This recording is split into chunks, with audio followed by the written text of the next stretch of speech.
Well, hey, you're watching the Uber Goat WV. I'm Kevin. Welcome to my world. Sit back, buckle up, slap that like button, subscribe to my channel, and let's jump in.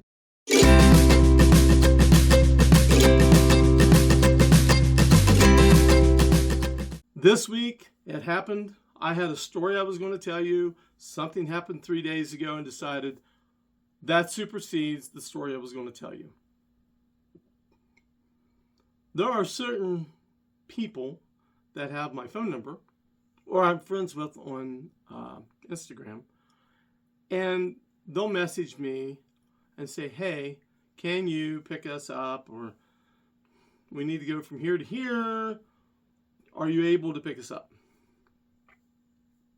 Yeah, everybody knows that if you want me to pick you up, you got to give me time because I might be in the middle of a ride. After I drop them off, I'm going to text you and say, yeah, I have another ride I need to pick up. I'm going to be close to you in 15 minutes and I'll come pick you up. Everybody understands that, and that's fine. It's a great thing. 3 days ago, a girl that I know, I've become friends with this group. And one of the girls in the group says, hey, can you pick me, my roommate, and a friend up and take us from here to there? Well, it just so happens I just dropped a ride off. I'm on my way. I'm going to be driving right past where I'm picking them up, and I'm going to pick up a ride where they're getting dropped off. Worked out. Yep. I get a message from another girl in that same friend group, not the one I'm picking up, but the one I just dropped off. And she says, hey, can you pick us up in about an hour or so, whatever works into your schedule? Sure. I take the ride I have, drop them off, I pick somebody else, and I've got maybe 5 rides or 6 between when I got the message and it's getting close to time to pick them up. I have a ride I'm picking up, and I'm dropping this ride off within 2 or 3 blocks of where I'm picking them up. Okay. Drop that ride off. I come over. I pick 2 at one spot, 1 at another spot, and then on the way back we drive by another and I pick that one up. So they're on the same friend group. So I pick 4 girls up, drop them off. I'm doing my thing. I'm Ubering. I'm talking to people and everything. And about 3 to 3.5 hours later, I get a message from the second girl that had contacted me saying, hey, is there any way you could pick us up within the next 30 minutes? Sure. Give me some time. I'm taking a ride, and I think I've accepted another ride, so it's going to be maybe 20 minutes. Great, thank you very much. You're welcome. Easy peasy. So I swing around. I'm here. I park. 5 girls are walking out. Now I took 4. One of the girls is not there. But we picked up 2 more. That's fine. That's fine. Not a problem. The first girl that got hold of me for the night, actually said, say, hey, if you're picking them up, can you pick me up too? So I'm thinking, well, I picked 3. I got 5 walking to me. That's 8. None of them are very big. I really shouldn't do this. Let me just say, let me come back and pick you all up. So the 5 are coming to the car, and clearly 2 of them are having some equilibrium issues or directional issues, whatever you want to call it. I've said before in a previous video, some people, when they're had too much to drink, they're left-leaning walkers. Some people are right-leaning walkers. I don't know who's who. You never know until you watch them. Walking to me, 3 girls are fine. 1 girl is walking to her right. 1 girl is walking to her left. I'm thinking, well, this is going to be fun. They wrangle the two girls. So they get in the car. We've got girl number 1 sitting in the front seat with me. 2 is behind me. She was the one that walking to her right. 3 is behind the passenger. She was walking to her left. And the other 2 get in the far back seat. So I'll get 3 rows. They get in. And, all right, how y'all doing? Number 2. Oh, I'm not doing so good. Not going so good. Number 3. I'm tired. I'm just tired. All right, so there's location A, location A plus. I say A plus because A and A plus are maybe a 3-minute walk from one to the other. But I mean, they're so close, it's like, well, if you're dropping off one, you know, what's the big deal? I'll just swing right over her. And location B. Girl number 3 lives in location B, as does girl number 5. Girl number 1 and girl number 4 live in A+. Girl number 2 lives in A. Okay. Who do we need to drop off first? Number 2 says, me. Drop me off first, please. Okay, that's fine. So we'll just go A plus B. And number 4 says, okay, let's see how that works out. Okay. Number 3 and number 5 room together. Number 4 and number 1 live at the same place. I don't know if they room together or not, but they live at the same place. Okay.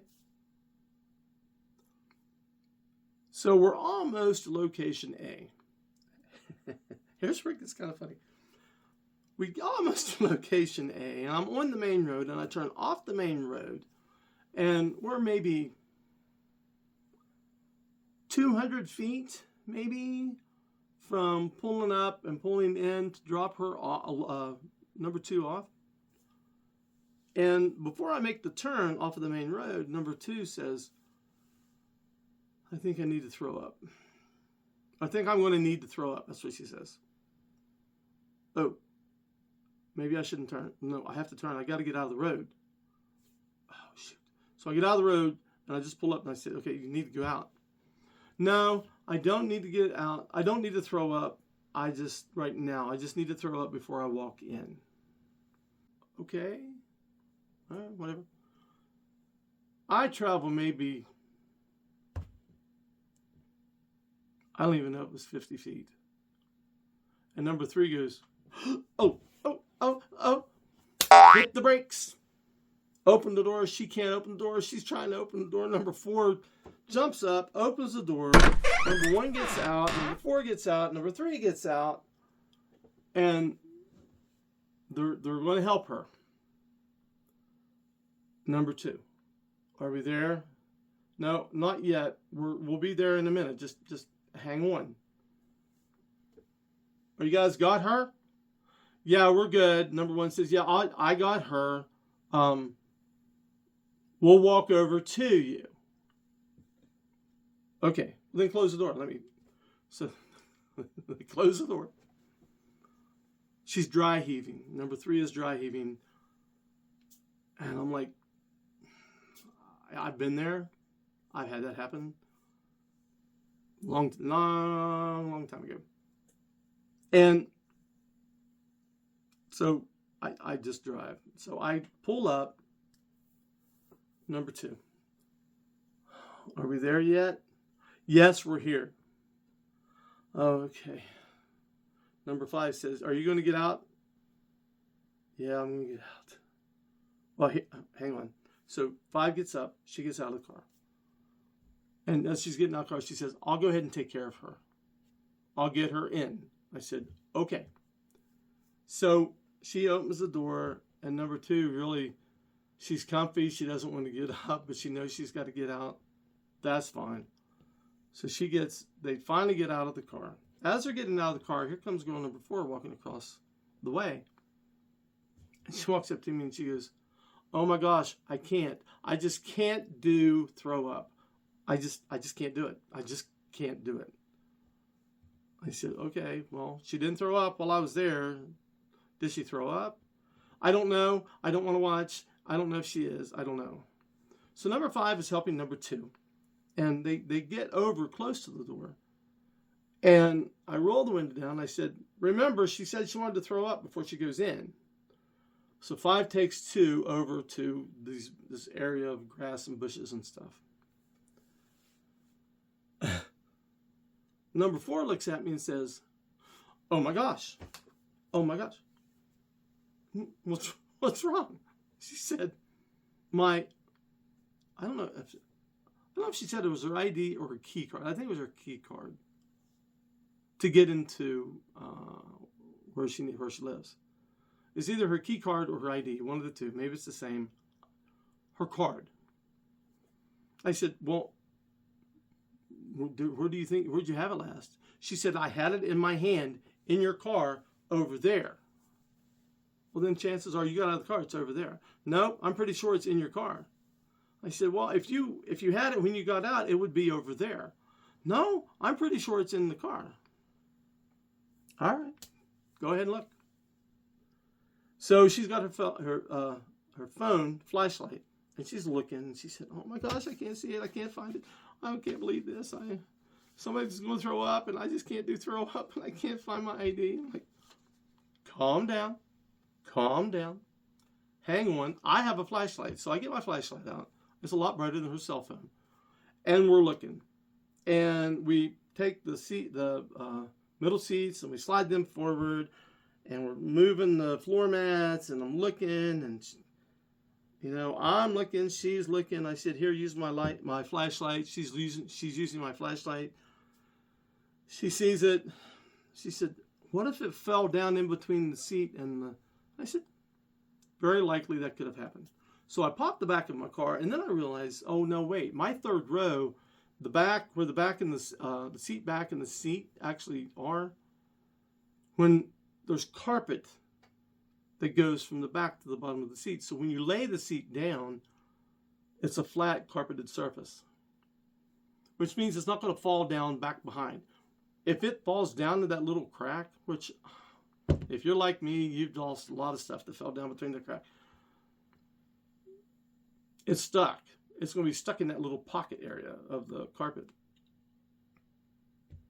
Sure enough, after, I don't know, maybe 3 or 4 minutes of looking, she finally says, oh my gosh, there it is. I look, I see it.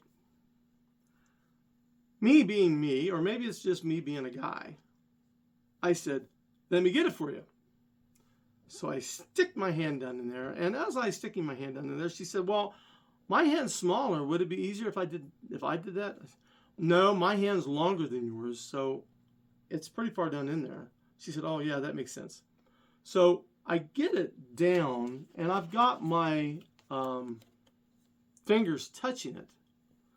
And I kind of wiggle it around, and I grab it like this, and I go, put your hand down in there and grab this. Here, take it.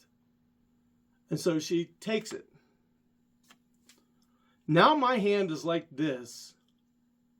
It ain't coming out that way. So I'm trying to twist it, and there's something in the way. My knuckle, it won't allow my hand to turn. So now I got to push my hand further down in there to try to work my hand back out so it's flat again. And she goes, are you stuck? Yes, I'm stuck. Oh my gosh, what do we do? I said, just let me be stuck. Well, and she starts giggling, and she said, I wish there was something I could do. I said, yeah, just don't laugh at me. It's stuck. Of course, now I'm laughing too. I'm saying don't laugh at me, but I'm laughing too. So I finally worked my hand out to the point that I finally, because every time, if you're like me, I do that, no, I do that, maybe I can pull it out. Every time I'm trying to pull it out until I finally get my hand flat, I pull it back out. I now got a couple of bruises on my hand. Par for the course for me. But anyway, so we got the ID or the key card or whatever it was. Put the seats back, the 2 middle seats back. Put the floor mat back where it needs to go. And we look around, and here's number 1 and number 3 back at the car. Well, number 1 says she couldn't throw up. Okay. So number 4 had given number 2 a puke bag. Number 1 gave number 3 a puke bag. I got 4 or 5 of them spread around my car. Well, we don't see 5 and we don't see 2. 5 is going to take care of 2. But I look around, I don't see either one of them. And number 4 looks at me and says, "Oh my gosh, I think somebody abducted number 5. What? She's not here. I think somebody took her. No, wait, just wait a minute. Wait. Oh my gosh, I can't believe this is happening.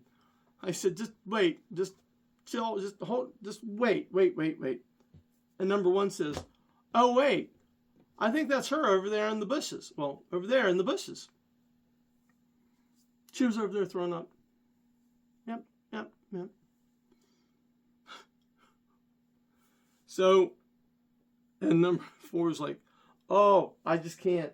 I can't do throw up. I can't even, I don't want to hear the sound. I can't do it. I just can't." All right, then just get in the car. So she gets in the car, 3 gets in the car, number 1 gets in the car. Or not, 4 did not get in the car yet. And she finally calls number 5, who finally comes back. Number 1 checks out number 5. They all get back in the car. That whole process took maybe, I'm going to guess, 20 minutes.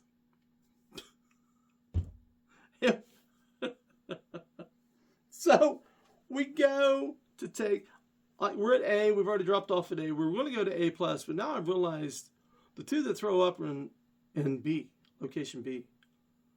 I said, "How about we go to location B next?" And they said, "Yeah, that would probably be a good idea." I said, "Yeah, I think so too." So we go to location B.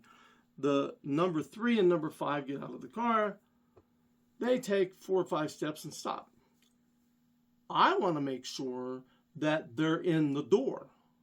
Well, they're not in the door. What are they doing? They're talking. Don't know what they're saying. Don't care. They're talking. They're not making progress to go into the door. So number 4 rolls the window down and said, "Guys, what are you doing?" "Oh, please don't be throwing up. Please don't be throwing up." "No, we're just talking." "All right, well, Kevin's going to wait until you guys get in." Oh, all right. So they finally go. They get in the car. They get in the door. Windows are up. We're on the way back. And number 4 says, "I just don't know what I would have done if somebody would have thrown up. I don't do throw up. When somebody does that, I pass out." And I said, "Oh my gosh, that would have been horrible if you had passed out after somebody throwing up. Oh my gosh, that would have been horrible." She said, "Yes, it would have been." And all I'm thinking is, that leaves me and girl number 1 to take care of everybody. So that's the story. It was a circus. Thank you for watching. I really appreciate your time. I know this is a long video. Thank you for watching. Don't forget to subscribe. Stay safe.